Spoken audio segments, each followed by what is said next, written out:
Transformer class होगी। सबसे पहले ट्रांसफार्मर के बारे में जानेंगे, ट्रांसफार्मर काम क्या करता है। ट्रांसफार्मर इलेक्ट्रिकल एनर्जी में सबसे ज्यादा उपयोगी है, क्यों है। सबसे पहले इसकी परिचय के बारे में पढ़ेंगे। परिचय क्या है, तो ट्रांसफार्मर जो है, ट्रांसफार्मर इंडक्शन के सिद्धांत पर कार्य करता है। इंडक्शन के सिद्धांत पर कार्य करता है, पहला है। ट्रांसफार्मर इंडक्शन के सिद्धांत पर कार्य करता है। ये स्टैटिक डिवाइस है।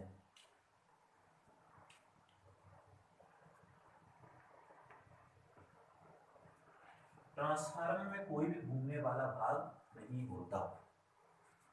यह एक परिपथ से यह विद्युत ऊर्जा को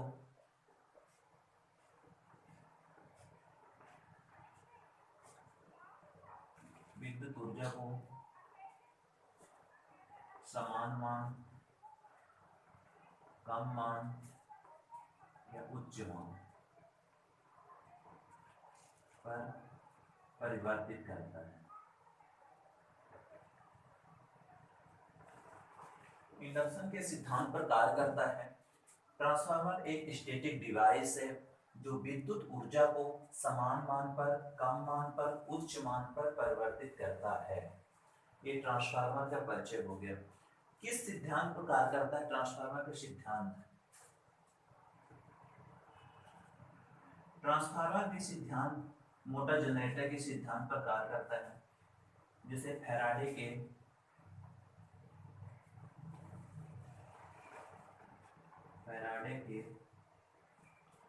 विद्युत चुंबक के सिद्धांत पर,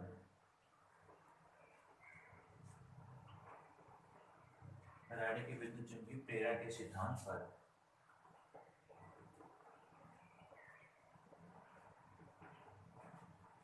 फैराडे जी के दो नियम थे।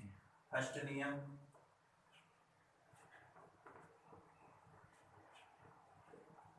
प्रथम नियम, द्वितीय नियम।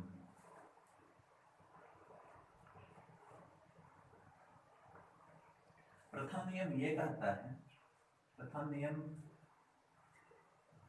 जब किसी चालक को किसी रोटेटिंग मैग्नेटिक फ्लक्स के बीच घुमाया जाता है,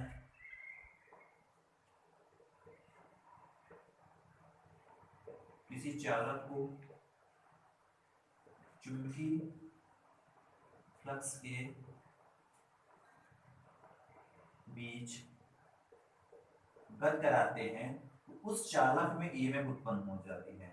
चालक में ईएमएफ उत्पन्न हो जाती है। किसी चालक को चुंबकीय क्षेत्र में घुमाया जाता है, तब उस चालक में एक ईएमएफ जनरेट हो जाता है। दूसरा नियम ये कहता है, जब किसी फ्लक्स के मध्य चालक को रखा जाता है, घूमते हुए चुंबकीय फ्लक्स के मध्य चालक रखा जाता है, तो चालक में ईएमएफ उत्पन्न हो जाती है। चालक में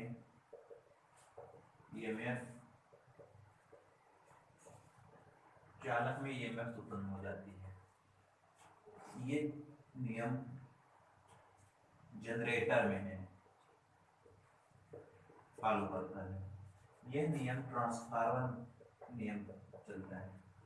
ट्रांसफार्मर में हम एसी सप्लाई देते हैं, उसमें कोई भी तरह के घूमने वाली चीज ट्रांसफार्मर में नहीं लगी होती, जिसके कारण वहां पे हमारा फ्लक्स घूमता है, चालक अस्थायी रहते हैं, चालक को हमारा कट करता है फ्लक्स, जिसके कारण चालक में एक ईएमएफ उत्पन्न हो जाता है। जनरेटर में हम चालक को घुमाते हैं फ्लक्स के बीच, जिसके कारण जनरेटर में ईएमएफ उत्पन्न हो जाते हैं जनरेटर के आर्मेचर पे। उसी के सिद्धांत पर दो नियम थे। यह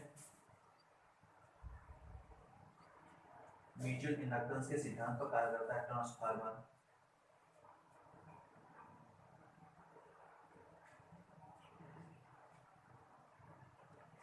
म्यूचुअल इंडक्टेंस या प्रेरण, स्वप्रेरण या म्यूचुअल इंडक्टेंस। ये जो होता है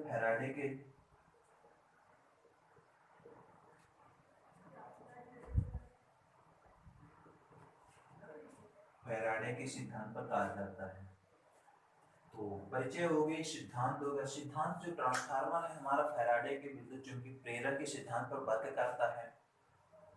फैराडे के दो नियम थे। प्रथम नियम ये कहता है जब किसी चालक को किसी फ्लक्स के बीच घुमाया जाता है तो उस चालक में ईएमएफ उत्पन्न हो जाती है। दूसरा नियम ये है जब किसी फ्लक्स को चालक के मध्य घुमाया जाता है उस चालक में ईएमएफ उत्पन्न हो जाते हैं। ट्रांसफार्मर म्यूचुअल इंडक्टेंस के सिद्धांत पर कार्य करता है और हमारा जो जनरेटर होता है फैराडे के विद्युत चुंबकीय के सिद्धांत पर कार्य करता है।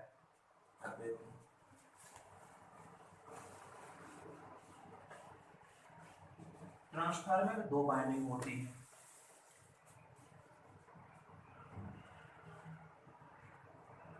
Primary winding, secondary winding. Primary winding, secondary winding. जब हम प्राइमरी वाइंडिंग में एसी सप्लाई देते हैं, जब यहाँ पे एसी सप्लाई देंगे तो यहाँ एक प्रत्यावर्ती प्रकार का फ्लक्स जनरेट होता है जो कि कोर के माध्यम से सेकेंडरी वाइंडिंग में जाता है और सेकेंडरी वाइंडिंग के चालक को कट करता है तो यहाँ एक ईएमएफ इंड्यूस हो जाती है।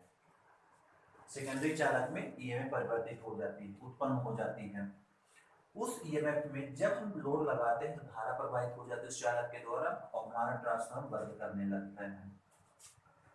ट्रांसफार्मर में हम डीसी सप्लाई दे देंगे तो प्राइमरी वाइंडिंग जल जाएगी। क्यों? क्योंकि ट्रांसफार्मर डीसी सप्लाई में इंडक्टेंस नहीं होता। हमारे एसी में जो होता है दो तरह के विरोध होते हैं, एक रेजिस्टेंस के कारण, एक इंडक्टेंस के कारण। एसी में दो तरह का विरोध करता है करंट फ्लो करने में, इंडक्टेंस के कारण और रेजिस्टेंस के कारण। डीसी में इंडक्टेंस नहीं होता, ओनली रेजिस्टेंस होता है। जैसे ही डीसी सप्लाई देंगे हमारी कोर में धारा प्रवाहित होगी और धारा उच्च मान की प्रवाहित होगी जिसके कारण हमारी प्राइमरी वाइंडिंग जल जाएगी। क्योंकि एसी में इंडक्टेंस का मान होता है फ्रीक्वेंसी प्रोपोर्शनल एक्सियल। एसी में फ्रीक्वेंसी होती है इसलिए इंडक्टेंस का मान होती है और डीसी में फ्रीक्वेंसी 0 होती है इसलिए इंडक्टेंस का मान नहीं होता, जिसके कारण हम ट्रांसफार्मर को डीसी सप्लाई देंगे हमारा ट्रांसफार्मर की प्राइमरी वाइंडिंग जल जाएगी और सेकेंडरी वाइंडिंग हो। और एसी के द्वारा ट्रांसफार्मर वर्क करता है, एसी के द्वारा नहीं जलता क्योंकि करंट को फ्लो होने में विरोध करता है इंडक्टेंस और रेजिस्टेंस और एसी में ये गुण होते हैं, डीसी में गुण ना होने के कारण हमारी वाइंडिंग जल जाती है। इसलिए हम लोग ट्रांसफार्मर को डीसी पे नहीं चलाते और कुछ इंस्ट्रूमेंट आते हैं जो कि डीसी के लिए बनाया जाता है और उसको चला सकते हैं। तो आज का यही थी क्लास। नेक्स्ट क्लास में पढ़ेंगे प्राइमरी वाइंडिंग क्या होती है, सेकेंडरी काम क्या है, ट्रांसफार्मर की कोर क्या होती है, ट्रांसफार्मर कोर किस पदार्थ का बनाया जाता है। नेक्स्ट क्लास ये बताएंगे।